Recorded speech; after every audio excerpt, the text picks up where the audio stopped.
श्रोते हो नमस्कार. आजच्या वृत्तविशेष या कार्यक्रमात आपलं स्वागत. भारताच्या स्वातंत्र्याच्या अमृत महोत्सवानिमित्त राज्यात चला जाणूया नदीला हा उपक्रम राबवला जातोय. या उपक्रमाच्या माध्यमातून 75 आणि त्यापेक्षा जास्त नद्यांची परिक्रमा केली जाणार आहे. राज्यातल्या नद्यांचं संवर्धन हा मुख्य उद्देश असलेल्या या उपक्रमाचं स्वरूप, त्याद्वारे नद्यांना जाणून घेण्याची संधी, नद्यांच्या आरोग्याची सद्यस्थिती आणि त्यावरच्या उपाययोजना अशा अनेक विषयांवर केलेलं तज्ज्ञांचं विवेचन आज आपण वृत्तविशेषमध्ये जाणून घेणार आहोत. मानवी समूहांच्या प्रगतीचा इतिहास पाहिला तर आपल्याला नदी हा त्यामधला एक सामायिक महत्त्वाचा घटक सर्वत्र दिसतो. यात नद्यांना जाणून घेण्याची संधी राज्य शासनाच्या पर्यटन आणि सांस्कृतिक कार्य विभागाच्या पुढाकारानं आपल्याला उपलब्ध झाली आहे. या विभागानं घेतलेल्या निर्णयानुसार चला जाणूया नदीला या अभियानाच्या नियोजनासाठी आणि अंमलबजावणीसाठी मुख्य सचिवांच्या अध्यक्षतेखाली एक समिती गठीत केली आहे. चला जाणूया नदीला या उपक्रमाचं महत्त्व, त्याचं स्वरूप याविषयी अधिक जाणून घेऊया शासनाच्या राज्यस्तरीय समितीमधले अशासकीय सदस्य आणि यशदाच्या जलसाक्षरता केंद्राचे माजी कार्यकारी संचालक सुमंत पांडे यांच्याकडून. चला जाणूया नदीला हे अभियान राज्य शासनानं सुरू केलं आहे आणि हे अभियान वेगळं का आहे याच्या संदर्भामध्ये थोडंसं सांगता येऊ शकेल. विशेषतः स्वातंत्र्याला 75 वर्ष पूर्ण झाली. स्वातंत्र्यामध्ये आपण नेमकं कमावलं काय आणि गमावलं काय स्वातंत्र्यानंतरच्या कालावधीमध्ये तर विचार केला तर नदी आणि जलस्रोतावरचे आघात हे निश्चितच वेदनादायक आहेत. आणि जेव्हा अमृत महोत्सव म्हणतो आणि नद्या अमृतवाहिनी होणं गरजेचं आहे, तर हा भाव मनामध्ये ठेवून महाराष्ट्र शासन आणि नदीवर प्रेम करणारे, नदीवर काम करणारे समाजातील घटक या सगळ्यांचा मिळून एक समुच्चय करून एक संवाद यात्रा ही प्रस्तावित केलेली आहे. आणि संवाद यात्राचा मुख्य जो हॅशटॅग आहे तो चला जाणूया नदीला.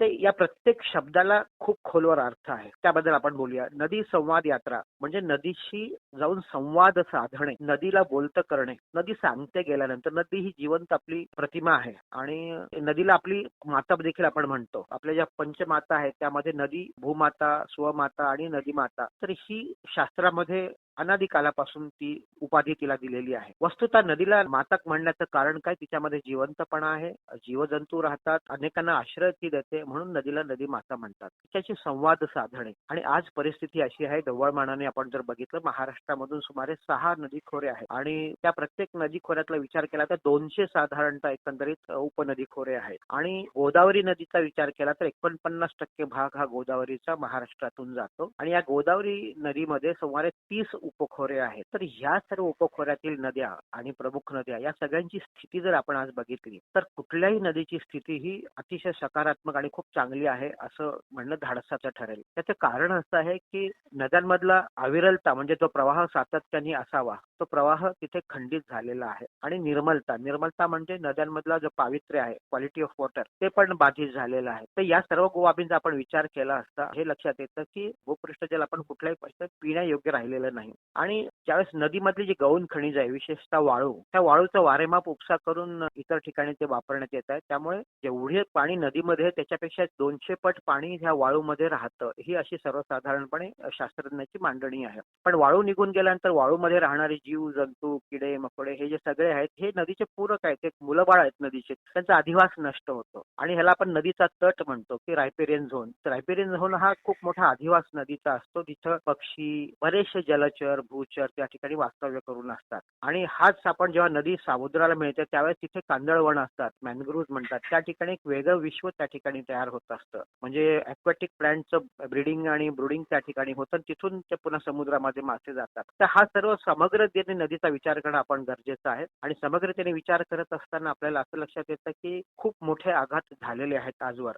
आणि तंत्रज्ञानाचे बदलती जीवनशैली यामुळे भविष्यामध्ये अजून वाढण्याची शक्यता नाकारता येत नाही. आणि म्हणून ह्याच्यामध्ये नदीला समजून घेणे हा सगळ्यात महत्वाचा पायरी आहे. आणि म्हणून ह्याची हॅशटॅग जे दिले की चला जाणूया नदीला, ही हॅशटॅग दिले, let us know our river. म्हणजे एकदा लक्षात आलं नदीमधले काय आहे तर आपली जीवनशैली आपल्याला नदीच्या अनुरूप करता येऊ शकेल का, तर हा ह्याच्यातला महत्वाचा गाभा आहे. आता मुख्य करून आपण शासनाची ह्याच्यातली भूमिका आणि नदीप्रेमींची भूमिका, खरं तर हा देशभरातील एक अद्वितीय अशा प्रकारचा उपक्रम आहे असं मी मानतो. डॉक्टर राजेंद्र सिंहांनी याच्यामध्ये पुढाकार घेतलेला आहे आणि महाराष्ट्र शासनाने विशेषतः माननीय सुधीरजी मुनगंटीवार राज्यमंत्री वने आणि सांस्कृतिक कार्य आणि मत्स्य व्यवसाय यांनी सकारात्मक भूमिका घेतलेली आहे आणि शासनाने कमिटमेंट केली. 30 सप्टेंबरचा आपण शासन निर्णय बघितला तर त्याच्यामध्ये कमिटमेंट दाखवली आणि 14 ऑक्टोबरच्या शासन निर्णयामध्ये कृती योग्यता दर्शवलेली आहे. म्हणजे नदीवर काम करणारे जे नदीप्रेमी आहेत त्याला नदी प्रहरी म्हणू, प्रहरी म्हणजे रक्षण करणारे, अशी सर्व मंडळी एकत्र येऊन शासनाचे अधिकारी कर्मचारी, अगदी ग्रामपंचायत स्तरावर सरपंच तिथला असो, तिथली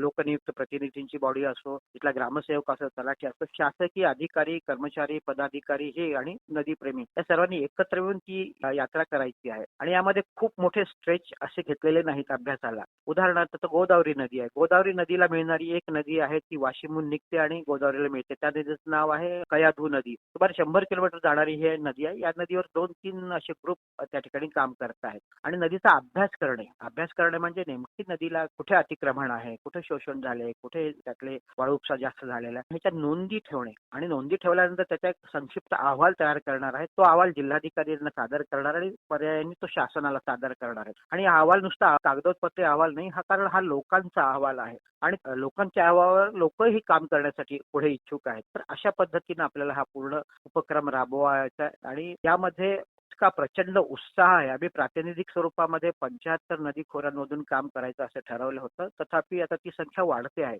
आणि खरं तर ही चांगली स्टेप आहे की लोकांचा खूप मोठ्या याच्यावर प्रतिसाद मिळतो आहे.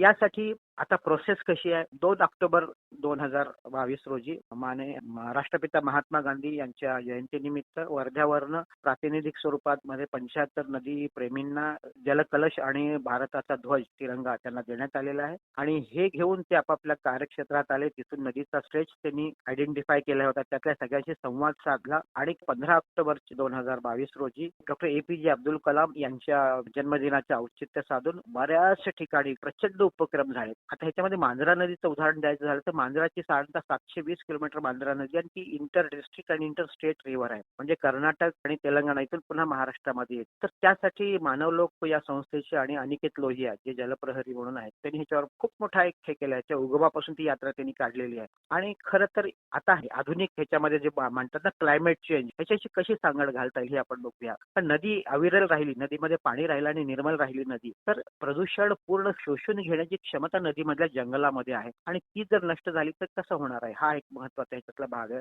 आणि म्हणून हे सर्व पर्यावरणपूरक काम करणं हे अत्यंत गरजेचं आहे. दुसरा महत्वाचा ह्याच्यातला भाग मला जो वाटतो की नदी म्हणजे नदी एकटी नसते. तर नदीसोबत तिच्या अनेक प्रवाह असतात. तिच्या उपनद्या, ट्रिब्युटरीज, कॉन्ट्रिब्युटरीज, अगदी छोटा ओढा किंवा छोटा नाला देखील नदीचा प्रवाह आहे असं म्हणायला आपल्याला हरकत नाही. तर ह्या ओढ्या नाल्यांवरून देखील आपल्याला प्रत्येकाने अभ्यास करायचा आहे आणि प्रत्यक्ष कृतीयोग्य कार्यक्रमामध्ये पाणलोट हा घटक म्हणून काम करायला सुरुवात करावी लागणार आहे. आणि ज्या ठिकाणी माथ्याच्या भागातून नद्या बहुतेक उगम पावतात आणि आपल्याकडे सगळ्या पेनिन्सुलर रिव्हर आहेत, बहुतेक पश्चिम घाटातून ह्या सगळ्या गोदावरी पश्चिम घाटातून त्र्यंबकेश्वरला उगम पावते, कृष्णा पंचगंगेच्या ठिकाणी ह्याला उगम पावते महाबळेश्वरला, त्यानंतर भीमा उगम पावते भीमाशंकरला. गोदावरी हा सगळ्यात मोठा आपल्याकडला बेसिन आहे. संपूर्ण विदर्भातलं पूर्ण पाणी एकत्र येऊन ती मुख्य गोदावरीला मिळतं. तर आपली समाजाची जी रचना आहे त्या समाजाला जिवंत ठेवण्याचं काम ही नदी करत असते आणि म्हणून हा सगळा अभ्यास अत्यंत महत्वाचा ठरतो. शेवटी म्हणायचं काय की आपण लहानपणी प्रत्येकाने हे गीत म्हटलेलं आहे, सारे जहां से अच्छा हिंदुस्तान हमारा. आणि हो खरंच आपला देश अत्यंत महान आहे. जगाच्या पाठीवर कुठलाही असा देश नाही जो समृद्ध आपल्या देशा एवढा आहे. आणि त्याच्यामध्ये ज्यावेळेस लिहिलेलं होतं गोदी में खेलती है जिसकी हजारो नदियां, त्यावेळेस साधारणतः 19व्या शतकाच्या सुरुवातीला आपण जर बघितलं तर हजारो नद्या अगदी कलकल वाहत असत. कलकल म्हणजे अगदी स्वच्छंदपणे चांगलं पाणी त्यांच्यामध्ये घेऊन शुद्ध पाणी घेऊन वाहत असत. आज त्या नद्या लुप्त झाल्यात का? ते कलकल वाहणारं पाणी गेलं कुठं? नद्याचं स्वातंत्र्य गेलं कुठं? नद्याचा अधिवास गेला कुठे? हा खरंच विचार करायला लागणार आहे. तर या सर्वांचा विचार करून आपण सर्वांनी मिळून या नदी यात्रेला एक चांगलं स्वरूप देऊया अशी मी सर्वांना आवाहन करतो. दैनंदिन जीवन जगताना जसं आपल्याला आरोग्याच्या समस्या भेडसावतात, त्याचप्रमाणे मानवी समूहांना समृद्ध करणाऱ्या नद्यांना देखील अशा समस्या भेडसावतात. मात्र नद्यांचं बिघडलेलं आरोग्य हे पुन्हा मानवी जीवनासाठीच एक धोका बनत चालल्याचं चित्र आहे. तुम्ही म्हणाल, नद्यांचं आरोग्य बिघडणं म्हणजे काय? त्यावर उपाययोजना काय आहे? नद्यांना पुन्हा समृद्ध करण्यासाठी मनुष्य म्हणून आपली जबाबदारी काय आहे? तर याविषयी नदी आणि निसर्ग अभ्यासक डॉक्टर अजित गोखले यांच्याकडून आपण जाणून घेऊया. या अभियानामध्ये स्वातंत्र्याच्या सुवर्ण महोत्सवानिमित्त महाराष्ट्रातल्या सर्व नद्यांना स्वातंत्र्य आहे का, नसेल तर असायला हवं असा विचार करून नदीप्रेमी लोकांनी, पर्यावरणप्रेमी लोकांनी स्वतःच्या नदीला जोडून घेण्यासाठी सुरू केलेलं हे अभियान आहे. या अभियानामध्ये राजेंद्र सिंहजी यांचा मोठा सहभाग आहे. वर्ध्याला त्यांच्या अध्यक्षतेखाली या अभियानाची सुरुवात झाली. यामध्ये आपण नद्यांना काय काय आजार झालेले आहेत हे जाणून घेऊ शकतो. सगळ्या नद्यांचे सामायिक आजार जर बघायचे झाले तर नदी आणि त्याच्या उपनद्यांवरती अतिक्रमण झाले खूप मोठ्या प्रमाणावर. धरणं बांधल्यामुळे नद्यांचे पूर त्या प्रमाणात कमी झाले आणि कमी झाल्यानंतर लोकांनी नद्यांच्या जवळ घरं बांधायला सुरुवात केली आणि ती घरं बांधताना लोकांनी 100 मीटर रुंदीच्या नद्या या आटवून 10-15 मीटर रुंदीच्या करून टाकल्या. हा नद्यांचा एक मोठा आजार आहे. तसंच नद्यांवरती छोटे पूल आहेत किंवा मोऱ्या आहेत, त्याच्यामुळे नद्यांच्या प्रवाहाला अडथळा येतो आणि त्या प्रवाहाचा वेग कमी होतो. नदीमध्ये लोक राडारोडा टाकतात. नदीमध्ये लोक अक्षरशः विविध प्रकारचा कचरा टाकतात, मानवी वापराचा किंवा औद्योगिक सुद्धा. खूप मोठ्या प्रमाणात प्लास्टिक टाकतात. चुकीच्या पद्धतीने पाणी अडवा पाणी जिरवा म्हणत चुकीचे छोटे मोठे बांध घालतात आणि यामुळे नदीच्या प्रवाहांना अवरोध होतो. नदीमध्ये अतिशय अशुद्ध असं सांडपाणी मानवी वापरातलं आणि औद्योगिक वापरातलं सुद्धा सोडलं जातं. हे झाले सगळ्या नद्यांचे सामुदायिक आजार. भौगोलिक दृष्ट्या बघायला गेलं तर नद्यांना वेगवेगळ्या प्रकारचे आजार आहेत. देशावरच्या ज्या नद्या आहेत ज्यांचा उगम घाटमाथ्यावरती आहे आणि त्यांना उतार कमी असल्यामुळे प्रवाह थोडे संथ आहेत, अशा नद्यांवरती घाटमाथ्यांवर धरणं बांधली आणि त्या धरणांमधून कालवे काढून पाणी चारही बाजूंना नेलं. त्यामुळे धरणांच्या खालच्या भागांमध्ये इकॉलॉजिकल फ्लो राहत नाहीये नद्यांना. तिथे माशांच्या जगण्याची परिस्थिती कठीण होत चालली आणि अशातच सांडपाणी येऊन मिसळतंय. त्यामुळे विविध जलचरांना त्याचा त्रास होतो. अनेक ठिकाणी अशा नद्यांमधून वाळू, माती याचा खूप मोठ्या प्रमाणावर उपसा घडलाय. तिथे पूर्वी अशी परिस्थिती होती की लोक डायरेक्ट नदीतून पाणी आणून पित होती. आता नदीमध्ये पाणीच उरलेलं नाहीये, कारण नदीची वाळू माती संपून गेली. पूर्वी वाळू खड्डा करून पाणी मिळत असे, आता वाळूच नाही. पूर्वी वर्षभर नदी वाहत असे, आता वाहत नाही, कारण ते पाणी धरणात धरून ठेवलंय. बऱ्याच नद्यांचं पाणी पूर्व वाहिनींचं वळवून पश्चिम वाहिनी करून त्याच्यावरती वीज बनवतोय आपण आणि याच्याबाबत सर्वसामान्य लोक 100% अंधारामध्ये आहेत. अनेक नद्यांमध्ये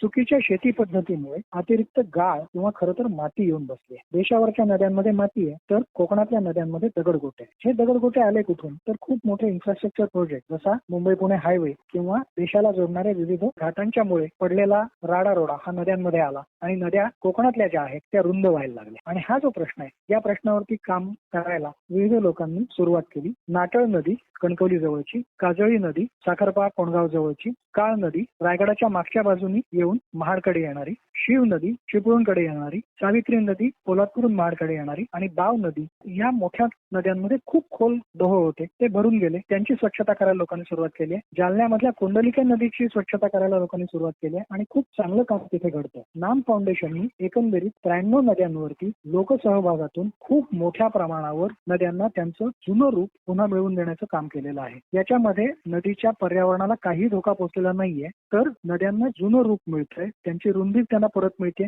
त्यांची खोली त्यांना परत मिळते आणि त्यामुळे नद्या रिस्टोर होत आहेत, त्यांना पुनरुज्जीवन मिळतंय. सांडपाणी नदीमध्ये येणं हे चुकीचं असतं आणि त्याच्यावरतीही उपाय होत आहेत. कुंडलिका नदीमध्ये तो एक चांगला प्रयोग आम्हाला करता आला. तसंच राम नदीमध्ये पुण्याला करता आला. अतिशय घाण सिवेज असलेल्या पाण्याची क्वालिटी, हवेची क्वालिटी आणि मातीची क्वालिटी सुधारता आली. हे लोक संस्थागत करतायत. वैयक्तिकरित्या लोकांनी काय करायला पाहिजे तर साबण, ऍसिड मोठ्या प्रमाणावरती न वापरता स्वच्छ राहायला हवं. मी स्वतः गेली 17 वर्ष अजिबात साबण किंवा शॅम्पू वापरलेला नाही. हे जर सगळ्यांनी केलं तर नद्यांमध्ये येणारी घाणच कमी होईल. तसंच अनेक प्रकारची बायोकल्चर्स लोकांकडे उपलब्ध आहेत, ती त्यांनी आपापल्या सांडपाण्यामध्ये वापरली आणि त्या सांडपाण्याचा पुनर्वापर केला तर नदीमध्ये घाण पाणी येणारच नाही. नदीची सेवा आपोआप घडेल.